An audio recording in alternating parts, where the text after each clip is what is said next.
Nat hid her smile and grabbed Annen's arm. "Let's go." She pulled her away from Ed and past his stunned friends. Her eye caught Cal's.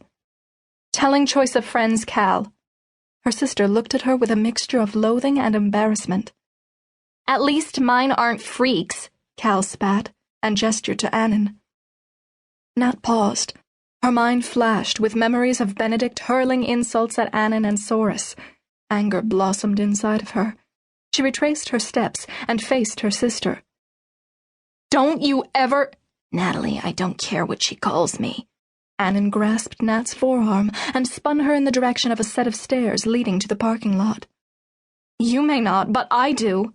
My sister is an ignorant, self-centered pain," she fumed as she descended the stairs at a clip. The two of them walked in silence until they reached Andrus's rusted orange truck. Nat yanked open the door and shoved the keys into the ignition. Annen slid into the passenger seat and pressed the automatic window button, trying to close the 1-inch gap at the top. The electric mechanism for the window groaned and died. Nat drove out of the parking lot and down the hill. "An observation. You and your sister are about as much alike as Soris and Andrus," Annen remarked as she stared into the winter night. A little laugh exploded from Nat. Annen turned toward her. "What?"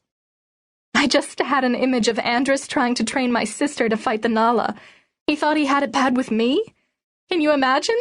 It would almost be worth dragging Cal into Fourline to see that." Nat relaxed her shoulders, and the laughter died away. "She'd last 10 minutes, she said somberly. 5, Annen countered, and added, "Maybe that's why you and Soris get along. You both have pig-headed siblings." Nat laughed again, thankful to Annen for lightening her mood. Her smile faded. She was going to miss Annen's sharp-edged companionship. Annen was her link to Fourline and everything she'd experienced in that strange world. She understood how Nat felt about Soris and how finding a cure for the duozi meant everything to her.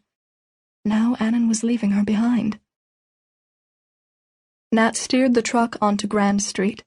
The sidewalks were packed with college students.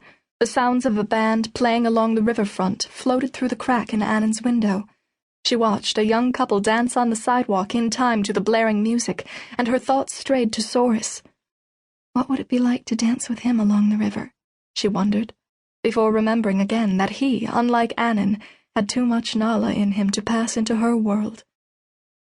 "I have to find a cure." She tightened her fingers around the steering wheel and looked away from the couple. Auto repair shops and industrial buildings replaced the restaurants and cafes. As they neared the costume shop, her sharp words to Cal came to mind. Aggravated, Nat let out a long breath and glanced at Annen. "You never told me if you had siblings," she commented. "None that survived.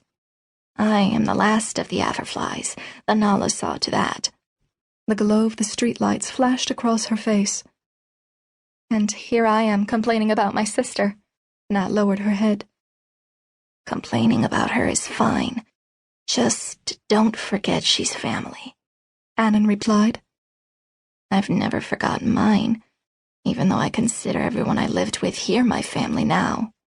Her mouth twisted into a smile.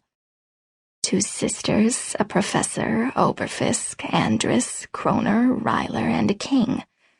Quite the family." "Quite the family," Nat agreed, and recalled the story Estos had shared with her about Sister Barba leading him and his personal guard through the membrane that connected Fourline to Nat's world. She drove the truck past Gates Costumes and parked alongside the connected warehouse. As Annen unbuckled her seatbelt and slid the eye patch away from her eye, Nat stared at the entrance to the warehouse. The membrane to Fourline was so close she could almost feel its vibrations beckoning her. Annen pulled a small book from her bag and set it on the cracked dashboard. Her hand lingered protectively over the cover. "Since I'm leaving, consider this a going-away present. Barba and I finished the transcription key. Now you can read the text." Nat leaned toward the leather-bound book. Her fingers itched to snatch it from under Annen's hand. Effet had given the book to her on her last journey into Fourline.